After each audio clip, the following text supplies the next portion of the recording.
जब मैं कक्षा 5वीं का छात्र था तो हमने अपने गांव में देखा था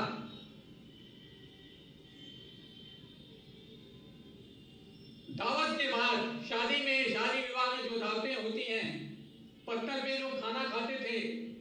पत्तल पे खाना खाने के बाद जो पंगत बैठती थी, जब पंगत उठी तो पत्तल पर जो जूठन बची, उस जूठन को उठाने के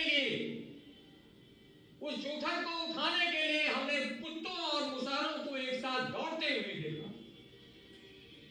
यह दलित भारत की तस्वीर थी। यह इस प्रदेश के हाशिए की दलित की स्थिति थी।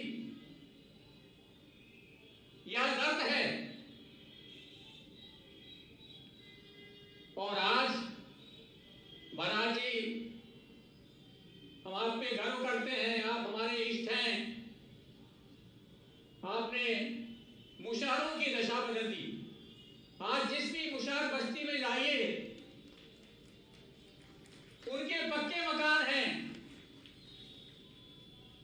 उनके घरों में बिजली की रोशनी है, उनके घरों में गैस सिलेंडर से खाना पक रहा है, और उनके चेहरे पर जो हंसी दिखाई पड़ती है उससे दिल बाग बाग हो जाता है। और अंत में मैं यह भी कहना चाहूंगा मुख्यमंत्री जी, यह यूं ही नहीं है कि दलित सरकार के साथ है। आपकी जो भी योजनाएं हैं, चाहे आवास हो, सौभाग्य योजना हो, उज्ज्वला योजना हो, आयुष्मान भारत हो, स्वच्छ भारत मिशन हो, इन योजनाओं के 70 से लेकर के 80% लाभार्थी दलित हैं। और इसलिए दलित आपके साथ हैं। और मुख्यमंत्री जी, अंत में इस बात के लिए आपको बधाई देते हुए, स्वच्छ भारत मिशन की सफलता के लिए हमारे यशस्वी प्रधानमंत्री श्रद्धेय अटल बिहारी वाजपेयी का आज मैं स्मरण करना चाहूंगा। उन्होंने अपने जो उनका भाषण का संकलन है उसमें लिखा है कि जब भी मैं विदेशों में जाता हूं और वहां पर जब यह चर्चा होती है कि भारत में आज भी हाथ से मैला उठाने की प्रथा जारी है, तमाम सब लोग बैठे हुए हैं यहाँ, वाल्मीकि समाज और सफाई समाज के लोग, श्रद्धेय अटल जी ने लिखा है कि यह चर्चा सुन करके मेरा सिर सर से झुक जाता है। मुगल काल से शुरू हुई ये प्रथा अंग्रेजों ने सांस्थानिक किया, रेगुलाइज किया, और आजाद भारत में भी यह प्रथा फली फूली। तमाम प्रयास हुए, लेकिन यह प्रथा समाप्त नहीं हुई। लेकिन स्वच्छ भारत मिशन की घर घर शौचालय की योजना ने मुख्यमंत्री जी इस प्रथा को पूरे देश से लगभग समाप्त कर दिया। और यह दलितों को सबसे बड़ा उपहार था। बाबा साहब डॉक्टर अंबेडकर भी इस मामले को लेकर के बड़े चिंतित थे। गांधी जी तो उनकी बस्तियों में जाकर के लगभग 2 महीने तक रहते भी थे दिल्ली में। तो आज मैं आपका आभार व्यक्त करता हूं उत्तर प्रदेश के दलितों की ओर से, प्रदेश के माननीय मुख्यमंत्री जी का, कि आपका दलितों के प्रति जो स्नेह है, और समय समय पर हम दलितों की चिंताएं भी आपसे बताते रहते हैं। माननीय मुख्यमंत्री जी, हमारी अम्बेडकर महासभा की कार्यकारिणी और तमाम दलित साथियों ने मुझसे कहा कि माननीय मुख्यमंत्री जी के संज्ञान में मैं डालूं अनुसूचित जाति की जो सूची है उसमें समय समय पर कुछ जातियों को इंसर्ट किया जाता है, समावेश किया जाता है। हम लोगों को उससे आपत्ति नहीं है, लेकिन बाबा साहब डॉक्टर अंबेडकर ने जो उनका भाषणों का संकलन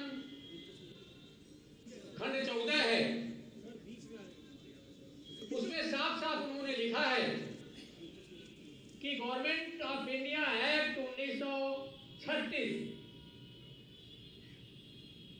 में जो अनुसूचित जातियों की जो सूची संलग्न है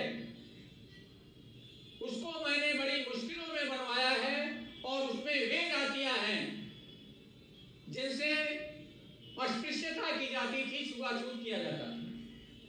तो मेरा हमारे लोगों का ये कहना है कि जो भी जातियां इसमें शामिल की जाएं उनमें यह जरूर देख लिया जाए कि क्या यह जातियां कभी छुआछूत से ग्रस्त थी।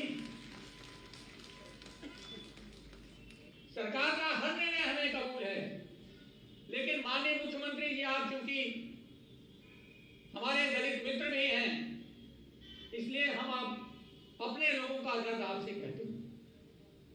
इस निवेदन के साथ हमारे कार्यकारिणी ने आपसे यह भी कहने का अनुरोध किया है माननीय मुख्यमंत्री जी कि आप एक बहुत पुनीत कार्य कर रहे हैं उत्तर प्रदेश में। माई साहब डॉक्टर सविता अंबेडकर के सपनों को आपने पूरा किया। माई साहब डॉक्टर सविता अंबेडकर जब यहाँ पर अस्थियों का बाबा साहब की अस्थि कलश को रख रही थी तो लगभग रो रही थी और उन्होंने कहा था निर्मल कोशिश करना कि यहाँ पर एक बाबा साहब डॉक्टर अंबेडकर का बड़ा स्मारक बने। और बाबा साहब डॉक्टर अंबेडकर के उस सपने को आप पूरा कर रहे हैं। लखनऊ में इतना बड़ा स्मारक बनवा रहे हैं आप। हमारे लोग चाहते हैं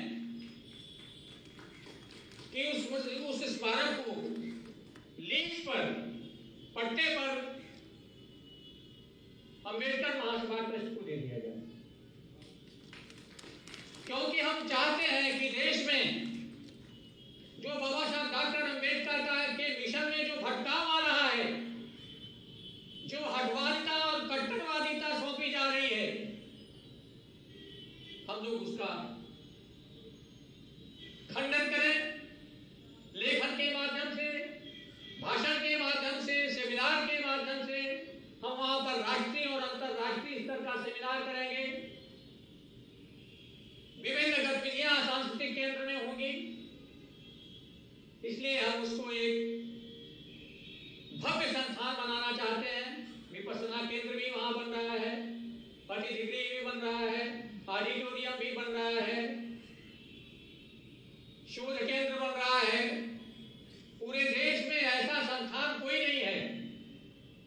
बहन जी ने बड़े बड़े पत्थरों के स्मारक बनवाए, लेकिन एक भी अतिथि गृह नहीं है कहीं पर, एक भी सांस्कृतिक केंद्र नहीं है, चर्चा परिचर्चा का कोई स्थल नहीं है।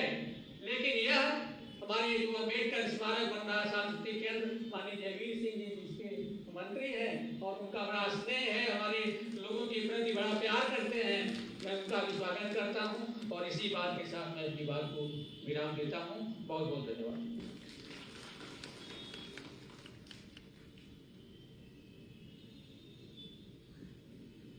बहुत बहुत धन्यवाद सर। आपने बिल्कुल सही कहा। बाबा साहब ने भी ये कहा था कि मनुष्य नश्वर होता है, उसी तरह विचार भी नश्वर होते हैं। जिस तरह विचार को प्रचार प्रसार की जरूरत होती है, उसी प्रकार जैसे पौधे को पानी की जरूरत होती है, उसी प्रकार एक विचार को भी प्रचार प्रसार की जरूरत होती है। हम माननीय जयवीर सिंह जी को और अपने माननीय मुख्यमंत्री जी को अम्बेडकर महासभा की ओर से हार्दिक धन्यवाद देते हैं कि उन्होंने अम्बेडकर सांस्कृतिक केंद्र के रूप में जो हमें तोहफा दिया है, इस समाज को जो उपहार दिया है, इसी बहाने बाबा साहब चर्चा के केंद्र में आएंगे। अब मैं अगले वक्ता के रूप में मैं माननीय श्री अक्षय वरुण जी को सादर आमंत्रित करता हूँ। बहुत बहुत धन्यवाद। एक बार बचाऊंगा जोरदार तरीके से हम लोग भारत माता का स्मरण करें। भारत माता की, भारत माता की। और भारत माता के सच्चे सपूत बाबा साहब का भी स्मरण करते हैं। बाबा साहेब, बाबा साहेब, बाबा साहेब।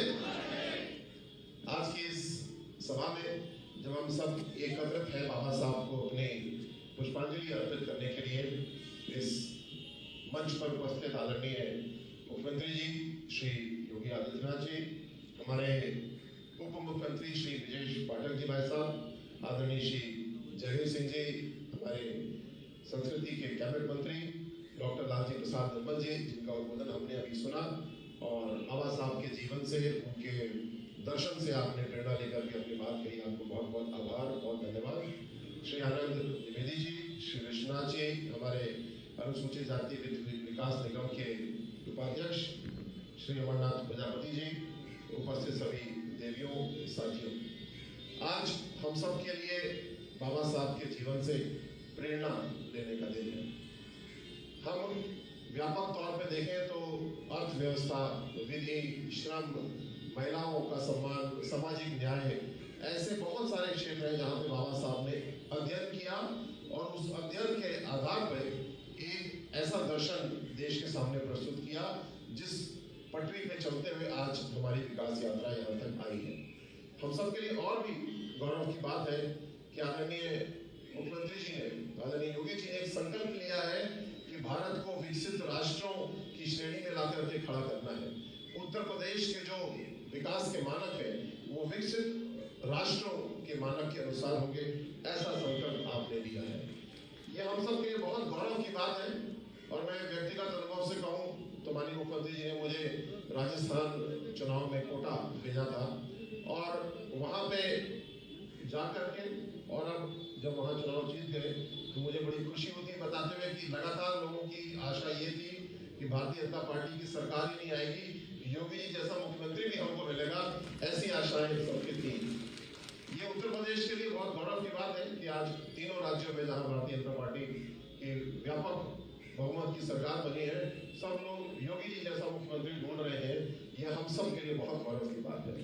तो गौरव की बात इसलिए भी है कि केवल भारत को मोदी जी ने जो संकल्प लिया है $5 ट्रिलियन की अर्थव्यवस्था बनाने का, उसका 1/5 हिस्से का संकल्प आदरणीय योगी जी ने लिया है, यानी $1 ट्रिलियन की अर्थव्यवस्था बनानी है।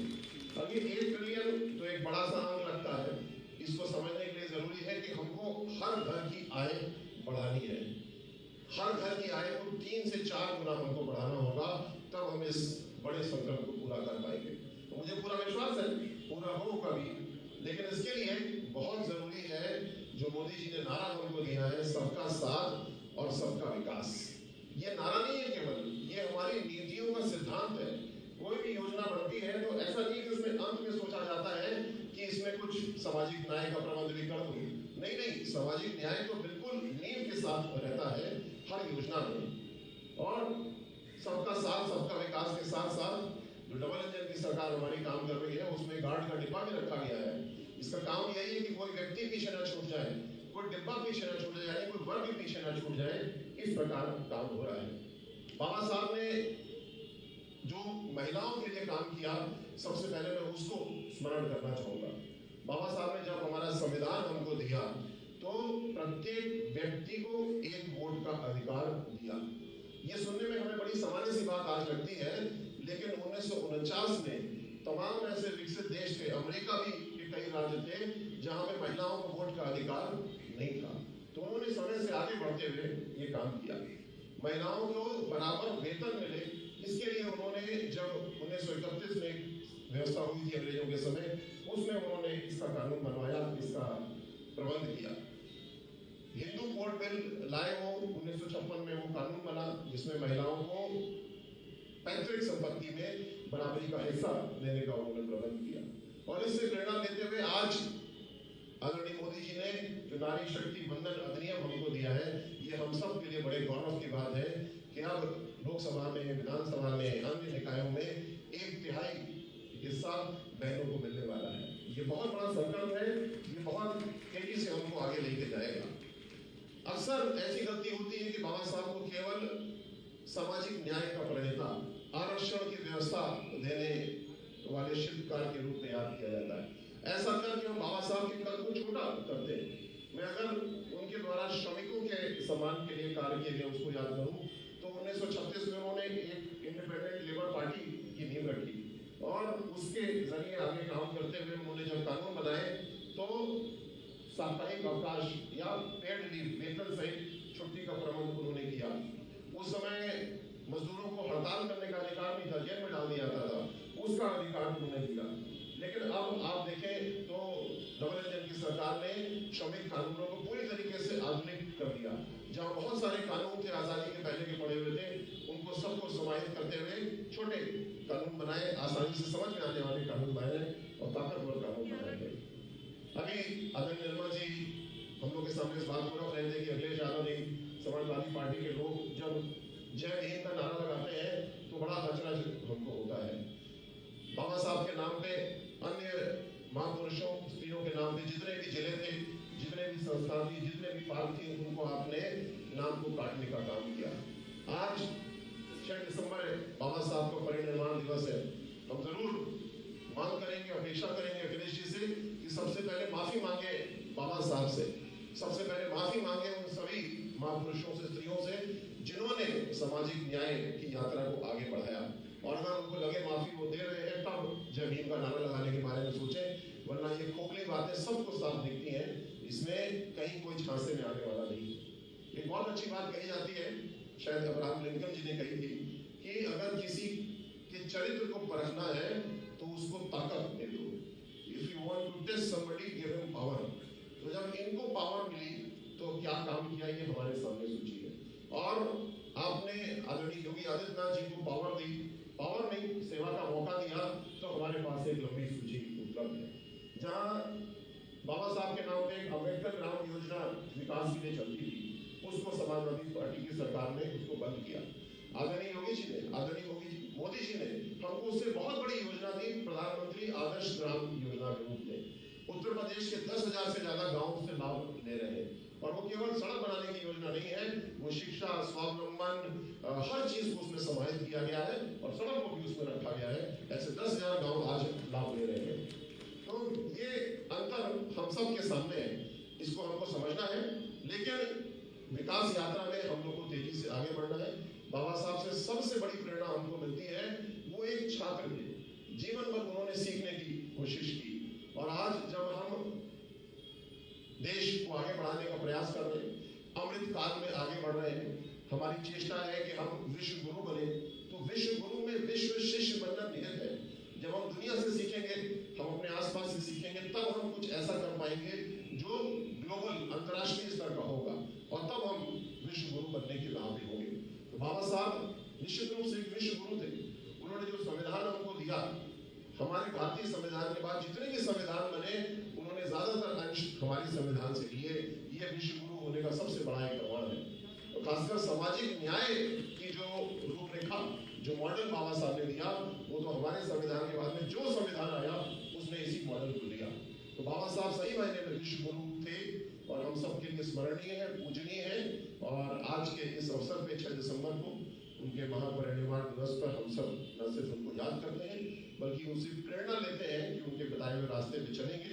आदरणीय योगी जी, आदरणीय मोदी जी इसी प्रेरणा से कार्य कर रहे हैं, समाज को जोड़ने के लिए, आगे बढ़ाने के लिए। हम सब कामना करते हैं, हम सब ईश्वर से प्रार्थना करते हैं कि आदरणीय योगी जी के हाथ और मजबूत हो, उनका संकल्प जो उन्होंने लिया है वो पूरा हो। और हम सब आदरणीय मुख्यमंत्री जी आपके साथ हैं, मुझे विश्वास है आपका संकल्प जरूर पूरा होगा। बहुत बहुत आभार, बहुत धन्यवाद। जय हिंद, जय हिंद।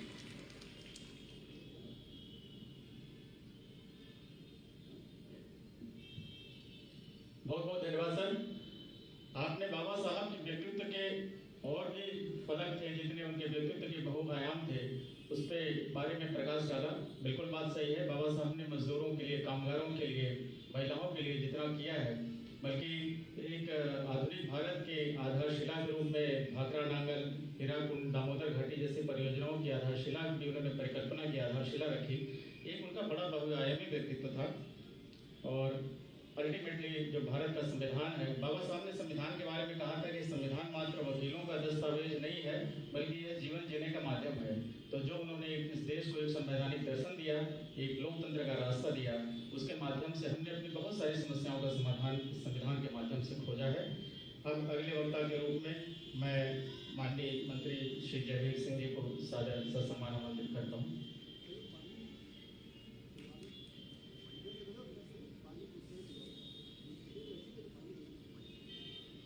भारत के संविधान के निर्माता डॉक्टर B.R. अम्बेडकर साहब के परिनिर्वाण दिवस के कार्यक्रम के शुभ अवसर पर मंचासीन यशस्वी ओजस्वी जिन्होंने उत्तर प्रदेश को नए आयाम देने का काम किया है, ऐसे यशस्वी आदरणीय मुख्यमंत्री श्री योगी आदित्यनाथ जी, डिप्टी CM आदरणीय श्री ब्रजेश पाठक जी, राज्य मंत्री स्वतंत्र प्रभार आदरणीय असीम अरुण जी जिन्हें आप सुन रहे थे, इस कार्यक्रम को लगातार अम्बेडकर महासभा के स्थल पर आपको अन्य सबको रूबरू कराने का काम निरंतरता के साथ कर रहे आदरणीय डॉक्टर लालजी प्रसाद निर्मल जी, उपस्थित लखनऊ की सम्मानित मेयर, महानगर के सम्मानित दत्तक जी, प्रजापति जी, अम्बेडकर महासभा के सभी सम्मानित पदाधिकारीगण, प्रांगण में मौजूद डॉक्टर B.R. अम्बेडकर साहब के अनुयायियों, आप सबको इस बात के लिए गर्व और फख्र होना चाहिए कि डॉक्टर B.R. अम्बेडकर साहब ने दुनिया का श्रेष्ठतम संविधान भारत को देकर के एक नया देश के लिए और दुनिया के लिए ऐसा आयाम खड़ा करने का काम किया, जिसने श्रेष्ठ संविधान के साथ साथ देश के रहने वाले दबे कुचले शोषित पीड़ित लोगों की चिंता करते हुए उन्हें समता समानता के साथ अधिकार देने और आरक्षण का सुनिश्चित करने का प्रावधान करने का काम किया। ऐसे महान विचार वाले, महान सोच वाले नेता के परिनिर्वाण दिवस के अवसर पर हम केवल इतना सा निवेदन करना चाहते हैं कि उनके जो विचार हैं, उनकी जो सोच थी, उनके जो आदर्श थे, उन्होंने जो परिकल्पना की थी, उनको साकार स्वरूप देने का कोई काम कर रहा है। तो आज देश में आदरणीय मोदी जी और उत्तर प्रदेश में आदरणीय योगी जी के नेतृत्व हो रहा है। आज हमें गौरवान्वित होने का अवसर मिलता है।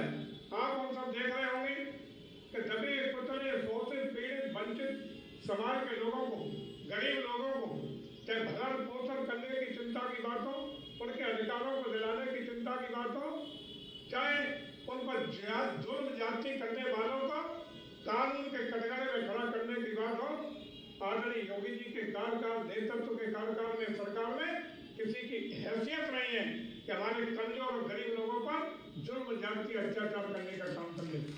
आज भेड़ और बकरी और शेर एक घाट पर पानी पिलाने का काम आदरणीय योगी जी के नेतृत्व हुआ है। और यही नहीं, लोक कल्याणकारी योजनाओं को धरातल पर उतार करके उन वंचित वर्ग के, उपेक्षित वर्ग के, दबे कुचले शोषित वर्ग के लोगों का चाहे आवास की व्यवस्था हो या अन्य लोक कल्याणकारी और जन कल्याणकारी योजनाओं को निष्पक्षता और ईमानदारी के साथ उनके चेहरे तक पहुंचाने की बात हो, ये चिंता आदरणीय मुख्यमंत्री जी ने की है। और उसी का परिणाम है कि आज उत्तर प्रदेश में कोई भी दलितों के खिलाफ उन पर जुर्म अत्याचार की घटना नहीं हो रही है। और देश में भी दलित समाज पर सबसे कम उत्पीड़न के मामले उत्तर प्रदेश में आए हैं।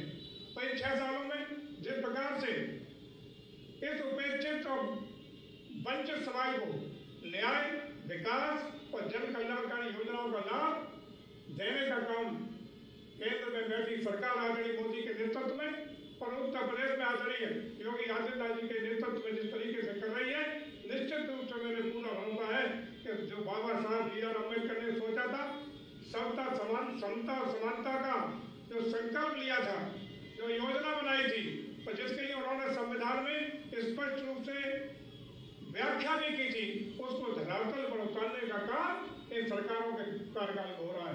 आज मैं आदरणीय मुख्यमंत्री जी को बधाई देना चाहूंगा कि उन्होंने दलितों के कल्याण के लिए, उपेक्षित समाज के लिए, गरीबों की भलाई के लिए जिस तरीके से कानून का राज स्थापित करने की बात हो, विकास की योजनाओं को उनके दरवाजे तक पहुंचाने की बात हो या जन कल्याणकारी योजनाओं की बात हो, उसके लिए कहना है हम लोग केवल यही कह सकते हैं कि कोरोना काल से लेकर आज की तिथि तक उत्तर प्रदेश और देश में हमारी सरकारों ने किसी को भी भूखे पेट नहीं सोने दिया है। एक एक दरवाजे तक तमाम खाद्यान्न योजनाओं का लाभ निःशुल्क रूप से पहुंचाने का काम किया है। आदरणीय मुख्यमंत्री को एक बार मैं पुनः इस बात के लिए बधाई देना चाहता हूं, उनका आभार प्रकट करना चाहता हूं कि उपेक्षित, दबा कुचला, शोषित, पिछड़ा और अनुसूचित जाति के लोगों के कल्याण के लिए जिस तरीके से आप लगातार प्रयास कर रहे हैं, निश्चित रूप से ये समाज आपके साथ करने से कंधा मिलाकर खड़ा है और उत्तर प्रदेश में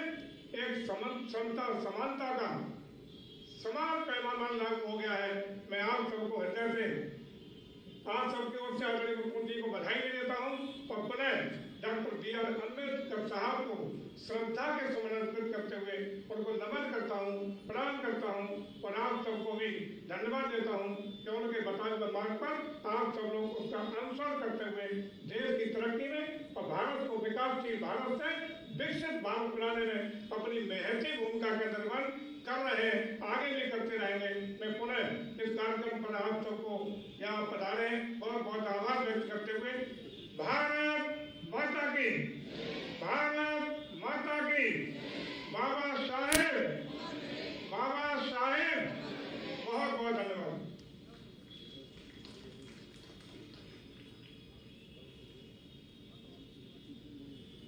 बहुत बहुत धन्यवाद सर, आपने बिल्कुल सही कहा। बाबा साहब एक बहुत बड़े सोशल डॉक्टर भी थे। उन्होंने अपने संवैधानिक दर्शन से भारत के समाज में जो परंपरागत रूप से जो रोग थे, जातिवाद, भेदभाव, शोषण, उनका बड़ा सफल इलाज किया। उन्होंने एक बात कही थी, कानून और व्यवस्था राजनीतिक शरीर की दवा होती है और जब राजनीतिक शरीर बीमार पड़े तो दवा दी जानी चाहिए। आपने बिल्कुल सही कहा। हमारे माननीय मुख्यमंत्री जी ने इस प्रदेश में जो कानून का राज कायम किया, कानून और व्यवस्था को एक सर्वोच्च प्राथमिकता दी, जिसके कारण इस देश में, इस प्रदेश में एक संदेश गया है जो समाज के गरीब वंचित हैं उनका जीवन जीने का रास्ता बहुत आसान हुआ है। हम बहुत बहुत धन्यवाद देते हैं। अगले वक्ता के रूप में मैं आदरणीय श्री ब्रजेश पाठक जी, माननीय मुख्यमंत्री जी को आमंत्रित करता हूँ।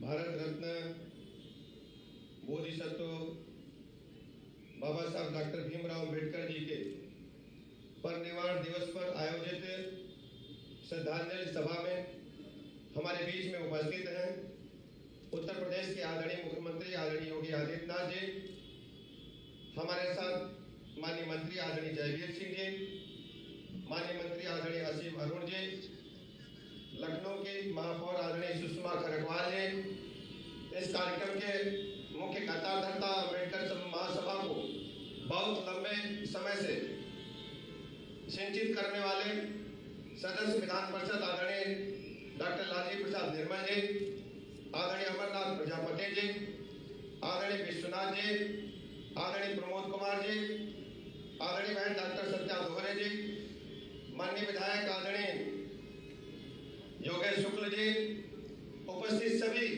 भाइयों तथा बहनों, पत्रकार मित्रों, आज उत्तर प्रदेश के 25 करोड़ लोगों की तरफ से बाबा साहब को श्रद्धा सुमन अर्पित करता हूं।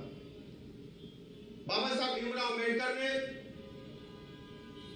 अंग्रेजों की गुलामी के समय देश की आजादी की लड़ाई लड़ने के साथ साथ भारत के करोड़ों वंचितों, पीड़ितों, दलितों की लड़ाई को संविधान की रचना करने के बाद अंतिम प्रारूप देने का काम किया। आज हम कह सकते हैं जो हमें अधिकार मिले हैं, चाहे वोट देने का अधिकार हो, चाहे कहीं भी आने जाने की स्वतंत्रता हो, कहीं भी व्यापार करने की स्वतंत्रता हो, यह सब करने का अधिकार यदि हमें मिला तो बाबा साहब भीमराव अम्बेडकर की वजह से मिला। बाबा साहब भीमराव अम्बेडकर ने संविधान की रचना करते समय तय किया था कि जम्मू कश्मीर को कुछ समय के लिए हम विशिष्ट राज्य का दर्जा देते हुए वहां पर दो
दरवाजे पर करके दिखाने का काम किया। सबको मकान मिला है, सबको शौचालय मिला जिसकी चर्चा निर्मल जी कर रहे थे। देश के 80 करोड़ लोगों को आज भी निःशुल्क राशन कोरोना महामारी से अब तक मिल रहा है। पड़ोसी देश पाकिस्तान में पैसा देकर के भी आटा नहीं मिला, लाठियां बज रही। आप सोचिए क्या परिवर्तन, युग परिवर्तनकारी है। बाबा साहब भीमराव अम्बेडकर की सोच को धरातल को उतारने का काम किया। दो बातें कहकर के बाद समाप्त करूंगा। माननीय मुख्यमंत्री जी को किसी आवश्यक काम से जाना है। बाबा साहब भीमराव अम्बेडकर देश की आजादी के बाद पहला चुनाव लड़ रहे थे। आप सोचिए कांग्रेस पार्टी कितनी धोखेबाज पार्टी है। बाबा साहब भीमराव अम्बेडकर के निजी सचिव को तोड़ करके कांग्रेस पार्टी ने चुनाव चिन्ह पर लड़ा करके बाबा साहब को चुनाव में हराने का काम किया। बाबा साहब ने अपनी ऑटोबायोग्राफी में लिखा है कि कांग्रेस पार्टी के लोगों से सदा होशियार रहना मेरे अनुयायियों, इस पार्टी के चवन्नी के भी सदस्य मत बनना। ये बाबा साहब भीमराव अम्बेडकर ने अपनी किताब में लिखा है। इसलिए मैंने अम्बेडकर महासभा के अनुयायियों आपसे कहना चाहता हूं, देश के अंदर तरह तरह की ताकतें हैं जो आपका वोट लेने के लिए तरह तरह के लुभावने वादे करेंगे, लेकिन बाबा साहब भीमराव अम्बेडकर की सोच के मुताबिक, संविधान के मुताबिक देश प्रदेश को कोई आगे बढ़ाने का काम कर रहा है तो माननीय प्रधानमंत्री नरेंद्र मोदी जी और भारतीय जनता पार्टी कर रही है। इसलिए आप सबको एकत्रित होकर के अपने मिशन को देखते हुए कि हम मिशन के झंडे को झुकने नहीं देंगे, भारत माता की आन बान शान को झुकने नहीं देंगे। उत्तर प्रदेश में हम कर सकते हैं। माननीय मुख्यमंत्री योगी आदित्यनाथ जी ने जो बाबा साहब की सोच के मुताबिक धरातल को उतारने का काम किया है, आज किसी की हैसियत नहीं है कि गरीब आदमी की तरफ बुरी नजर से देख ले। समभाव से प्रदेश के अंदर विकास हो रहा है और छोटा बड़ा नहीं, गरीब अमीर नहीं, जो माननीय मोदी जी की सोच के मुताबिक सबका साथ, सबका विकास, सबके विश्वास के तहत हम लोग काम कर रहे हैं। मैं बहुत अधिक समय न लेते हुए पुनः मैं बाबा साहब के प्रति अपने श्रद्धा सुमन अर्पित करता हूं। प्रदेश के 25 करोड़ लोगों की तरफ से बहुत बहुत धन्यवाद। भारत माता की जय। बाबा साहब, बाबा साहब।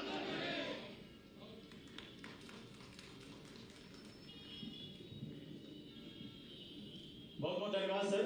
आपने माननीय मुख्यमंत्री जी के बारे में बिल्कुल सही कहा। बाबा साहब ने भी ये बात कही थी, a great man is different from the eminent one in that he is ready to be the servant of the society. यानी कि एक महान व्यक्ति, एक प्रतिष्ठित व्यक्ति से इस रूप में अलग होता है कि वह समाज का सेवक बनने को तैयार होता है। और माननीय मुख्यमंत्री जी ने केवल इस समाज के लिए नहीं बल्कि सभी समाजों के लिए जो काम किया है, जो उन्हें धरातल पर उतारा है, उनके सपनों को, महापुरुषों के सपनों को हम उनका आभार व्यक्त करते हैं। अब मैं अपने माननीय मुख्य अतिथि माननीय मुख्यमंत्री जी को ससम्मान सादर आमंत्रित करता हूँ। योगी आदित्यनाथ जी जिंदाबाद, जिंदाबाद, जिंदाबाद।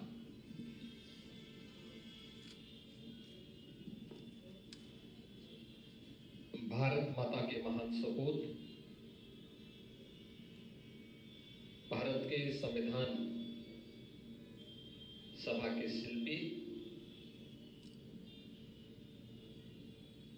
भारत रत्न बाबा साहब डॉक्टर भीमराव अम्बेडकर जी की महापरिनिर्वाण दिवस के अवसर पर आयोजित आज के इस कार्यक्रम में समारोह में उपस्थित प्रदेश सरकार में उप मुख्यमंत्री श्री ब्रजेश पाठक जी, प्रदेश सरकार के पर्यटन संस्कृति विभाग के मंत्री श्री जयवीर सिंह जी, प्रदेश सरकार के समाज कल्याण विभाग के मंत्री श्री असीम अरुण जी, सदस्य विधान परिषद और अध्यक्ष डॉक्टर आम्बेडकर महासभा ट्रस्ट डॉक्टर लालजी प्रसाद निर्मल जी, महापौर श्रीमती सुषमा खड़गवाल जी,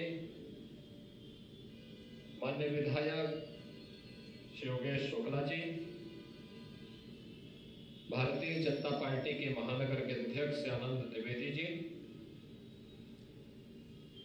अम्बेडकर महासभा के महामंत्री श्री अमरनाथ प्रजापति जी, अनुसूचित जाति वित्त एवं विकास निगम के उपाध्यक्ष श्री विश्वनाथ जी, प्रदेश अध्यक्ष श्री प्रमोद कुमार जी, कोषाध्यक्ष डॉक्टर सत्या गौरे जी, और आज के इस कार्यक्रम में उपस्थित बाबा साहब डॉक्टर भीमराव अंबेडकर जी के सभी अनुयायीगण, उपस्थित भाइयों और बहनों, भारत माता के महान सपूत बाबा साहब डॉक्टर भीमराव अंबेडकर जी की आज परिनिर्वाण दिवस है। इस अवसर पर उनकी स्मृतियों को नमन करते हुए मैं प्रदेशवासियों की ओर से उनके श्री चरणों में विनम्र श्रद्धांजलि अर्पित करता हूं। हम सब जानते हैं बाबा साहब भीमराव अंबेडकर ने एक बात कही थी, और मैं धन्यवाद दूंगा कि आप उनके कोटेशन यहाँ जगह जगह लगे हैं, जिसमें उन्होंने कहा था कि हम सबसे पहले और अंत में भारतीय हैं। आज जब कुछ लोग भारत को कोसते हैं, भारतीयता का अपमान करते हैं, जाति के नाम पर समाज में खाई को चौड़ा करने का काम करते हैं, भाइयों बहनों, वह एक प्रकार से बाबा साहब भीमराव अंबेडकर जी का अपमान करते हैं। याद करिए कि बाबा साहब भीमराव अंबेडकर को भी लालच देने का कार्य हुआ था, लेकिन बिना झुके, बिना डिगे वे भारत और भारतीयता के लिए कार्य करते रहे। और आज यही कारण है कि बाबा साहब भीमराव अंबेडकर से जुड़े हुए देश के अंदर हजारों की संख्या में स्मारक हैं। दुनिया में जहां कहीं भी जब भी किसी दबे कुचले समाज की आवाज को बुलंद करने की बात आती है, तो लोगों के दिमाग में एक नाम बरबस आ पड़ता है। वह नाम आता है डॉक्टर बाबा साहब भीमराव अंबेडकर का नाम। पूरी दुनिया के अंदर हर वह दबा कुचला व्यक्ति अपनी आवाज को बुलंद करना चाहता है, वह नाम वह स्मरण करता है बाबा साहब भीमराव अंबेडकर का। और बाबा साहब भीमराव अंबेडकर के निज सपनों को साकार करने के लिए केंद्र और राज्य सरकार अनेक कार्यक्रम कर रही है। बाबा साहब भीमराव अंबेडकर की पंच तीर्थों की स्थापना का कार्यक्रम हो, आदरणीय प्रधानमंत्री मोदी जी ने आने के बाद इन सभी कार्यक्रमों को आगे बढ़ाया। हमने समाज को जाति के आधार पर नहीं, हमने तो समाज को उसकी आवश्यकता के अनुरूप हर दलित, हर वंचित, हर गरीब, हर कमजोर व्यक्ति के साथ सरकार खड़ी है और सरकार उसको संबल प्रदान करेगी।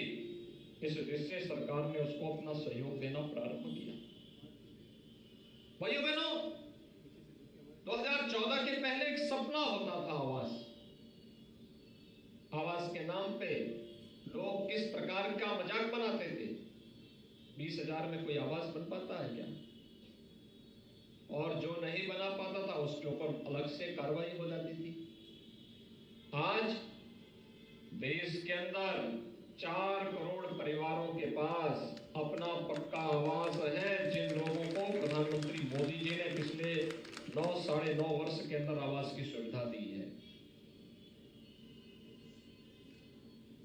और अभी भी एक लक्ष्य है कि जो बचे हैं उनको भी उपलब्ध करवाएंगे।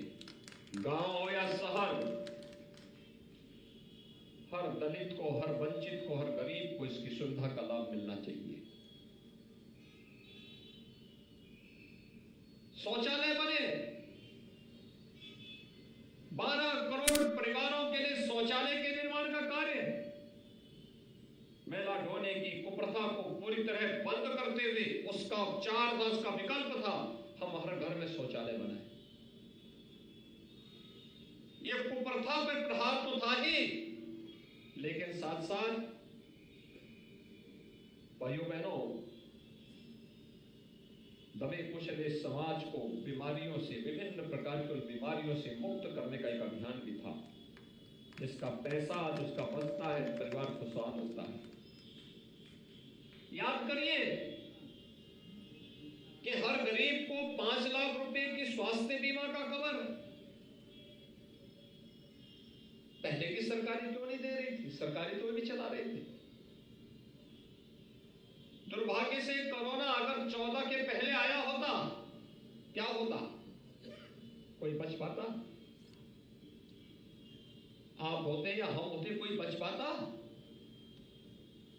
क्योंकि सरकार स्वयं भाग नहीं होती, सरकार के पास कोई दृष्टि नहीं थी। मैं बार बार उल्लेख करता हूं, 1977 में एक बीमारी आई थी उत्तर प्रदेश में, इंसेफ्लाइटिस की।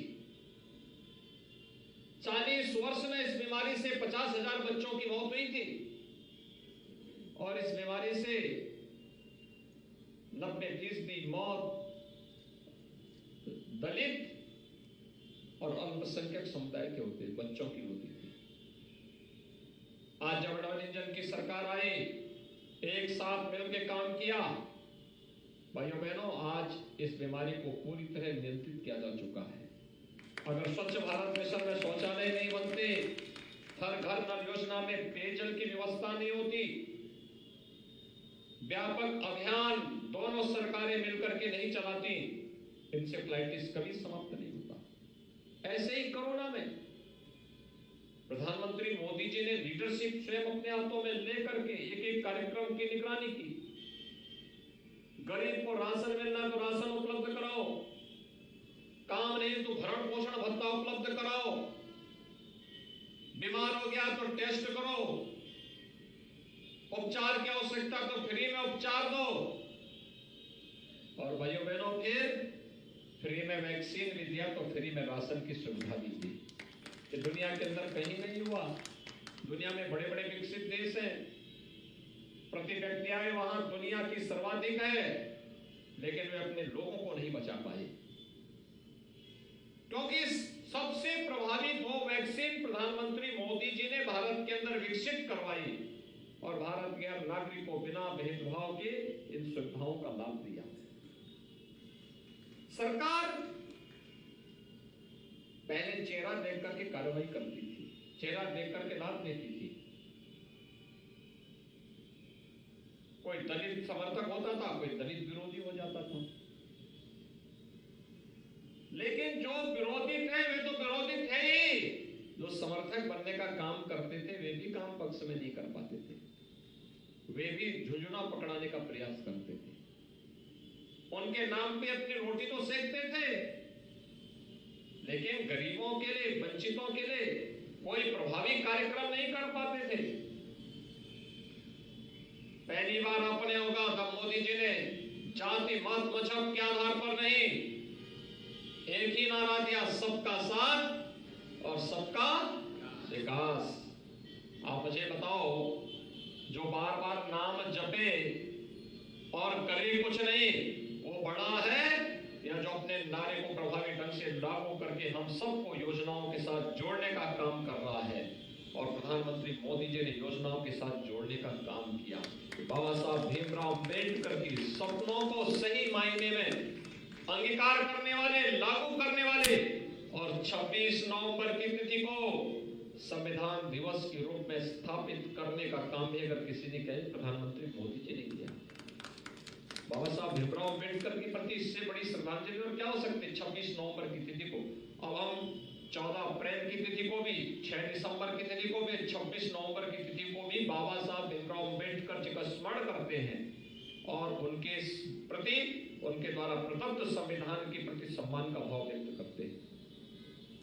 वे संविधान के शिल्पी थे, कोई संदेह नहीं, लेकिन समाज की एकजुटता के लिए सब कुछ, हर एक काम देश के नाम, बाबा साहब भीमराव अम्बेडकर का ही सपना था, यही संकल्प था। जो लोग आज भारत विरोधी गतिविधियों के माध्यम से समाज को विभाजित करते हैं, भारत को कमजोर करने का प्रयास कर रहे हैं, ये बाबा साहब भीमराव अम्बेडकर का अपमान करते हैं। हम सबको इसके बारे में गांव-गांव जाकर के बताना होगा। और मैं आपको इस बात के लिए फिर आश्वस्त करने के लिए आया हूं, हमने पहले भी कहा कि सरकार हर गरीब के साथ, हर वंचित के साथ, हर दलित के साथ खड़ी है। कौन कौन का अधिकार देने के लिए तैयार है। कोई मुसहर के बारे में पूछता था प्रदेश में, बनटांगिया के बारे में कोई पूछता था, चेरो, थारू, कोल, तब कोलों का इतिहास तब का जब अखबार राम सिंह का इतिहास है, कोई पूछता था। अहरिया, सहरिया, ये सभी ऐसी जातियां हैं, छोटी छोटी जातियां हैं, छोटे छोटे समुदाय हैं, एक सीमित क्षेत्र में है, आवाज दबा दी जाती थी। बाबा साहब भीमराव अम्बेडकर ने इनके उत्थान के लिए कार्ययोजना बनाने की बात कही थी। 70 साल तक इनको वोट देने का तक अधिकार नहीं। भाइयों बहनों, आज मुझे बताते हुए प्रसन्नता है कि डबल इंजन की भारतीय जनता पार्टी की सरकार ने 100% सिचुएशन के लक्ष्य को प्राप्त करने की दिशा में यहाँ पे कार्रवाई शुरू की।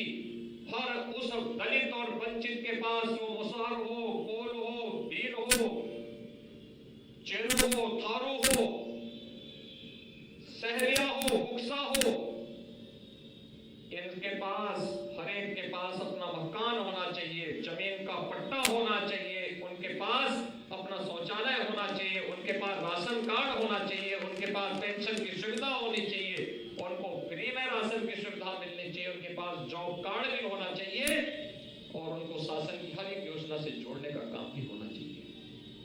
100% सिचुएशन के लक्ष्य को प्राप्त करने की दिशा में सरकार के द्वारा जो प्रयास प्रारंभ हुआ है, उस प्रयास को हम ये मानते हैं बाबा साहब भीमराव अम्बेडकर का प्रयास, उनकी कृपा है, उनकी प्रेरणा है, जिसको आज प्रधानमंत्री मोदी जी के मार्गदर्शन, उनके नेतृत्व में डबल इंजन की सरकार प्रभावी ढंग से आगे बढ़ाने का काम कर रही है।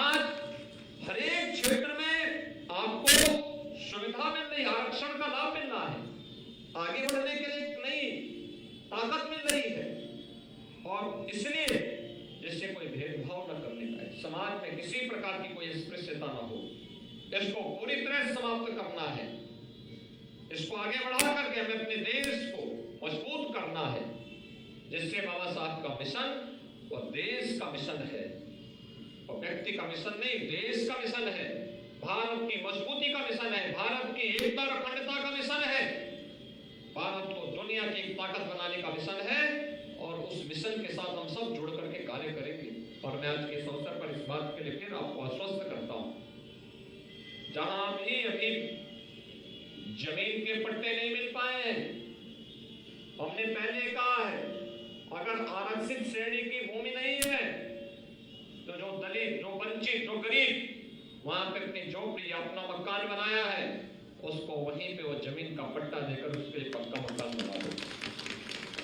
आरक्षित श्रेणी की है तो पहले उसे जमीन का पट्टा देकर उसका मकान बनाओ, तब उनको वहां से पुनर्वास करो। भाइयों बहनों, क्योंकि हर व्यक्ति को जीने का अधिकार मिलना चाहिए, सम्मान के साथ जीने का अधिकार, और सम्मान के साथ जीने का यही अधिकार बाबा साहब भीमराव अम्बेडकर ने दिया था। और इसके लिए मैं आपसे भी कहूंगा, अभी हाल ही में हम लोगों ने जिन श्रमिकों के हितों की आवाज पहली बार बाबा साहब ने उठाई थी, उन श्रमिकों के बच्चों के लिए अटल आवासीय विद्यालय प्रारंभ किए थे। थोड़ा जाकर के देखिए आप भी।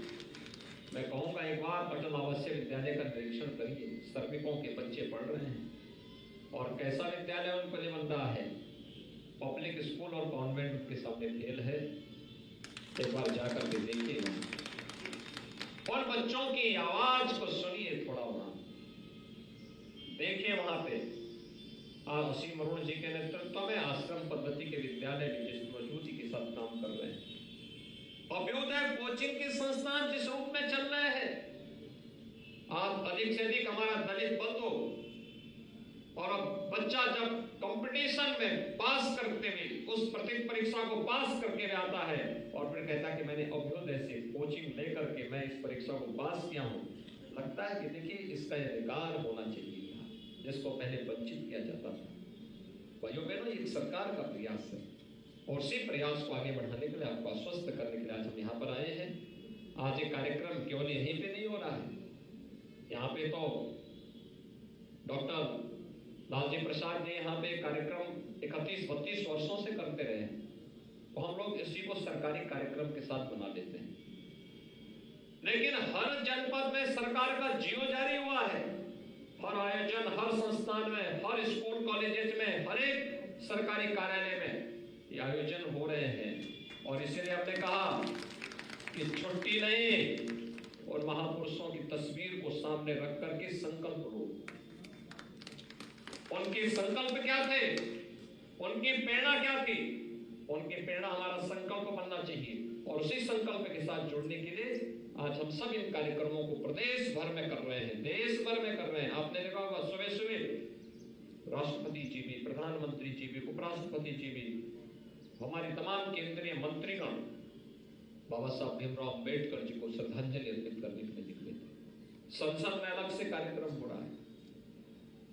ये चीजें हमें दिखाती हैं कि एक महामानव थे बाबा साहब भीमराव अंबेडकर, और उस महामानव ने देश और समाज के लिए जो काम किया है वह आज भी हम सब की प्रेरणा है।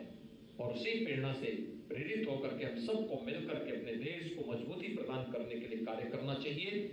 जो विभाजन करने वाली ताकतें हैं, बांटने वाली ताकतें, उनसे सावधान होना होगा, और हमें मिलकर के बाबा साहब के उच्च आदर्शों से प्रेरणा प्राप्त करते हुए निरंतर हर दलित के लिए, हर वंचित के लिए, हर गरीब के लिए, हर कमजोर के लिए, हर दबी हुई आवाज को आवाज देने के लिए हमेशा आगे काम करना होगा।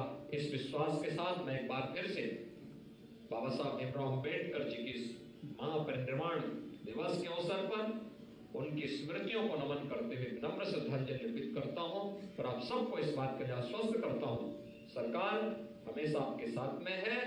और मैं प्रजापति लालजी प्रसाद जी को बोलूंगा कि वे भी यहाँ पर है, और पर्यटन और संस्कृति मंत्री जी भी यहाँ पर भी है, और असीम अरुण जी भी।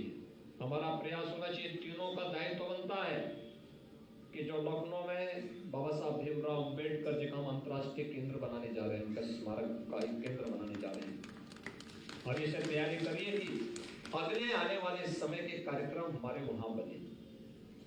वहां से बाबा साहब भीमराव अंबेडकर के विचार दर्शन पर शोध करने वाले बच्चों को स्कॉलरशिप देने की व्यवस्था प्रारंभ हुई। वहां पे कुछ अच्छे कार्यक्रम, रचनात्मक कार्यक्रम और अंतर्राष्ट्रीय लाइब्रेरी, डिजिटल लाइब्रेरी की स्थापना के कार्यक्रम को हम वहां पर स्थापित कर सके। ये कार्यक्रम वहां पे होते, वहां पे उसका केंद्र बिंदु वहां पे हमें बनाने की तैयारी भी करनी चाहिए, जिससे बाबा साहब भीमराव अंबेडकर के सपनों को साकार करने के लिए प्रभावी ढंग से आगे कार्य कर सकेंगे। आप सबके प्रति मैं इस अवसर पर अपनी शुभकामनाएं देता हूं, और अंबेडकर महासभा के पदाधिकारियों को हृदय से धन्यवाद देता हूं कि विपरीत परिस्थितियों में कार्य करते हुए आज उन्होंने एक अच्छा सम्मानजनक स्थान बनाया है। आने वाले समय में ये तो बाबा साहब भीमराव अंबेडकर के सपने को साकार करने से कोई ताकत रोक नहीं सकती है। आज ये परिस्थिति हम सबको बताती है। आप सबके प्रति मेरी शुभकामनाएं। धन्यवाद। जय हिंद।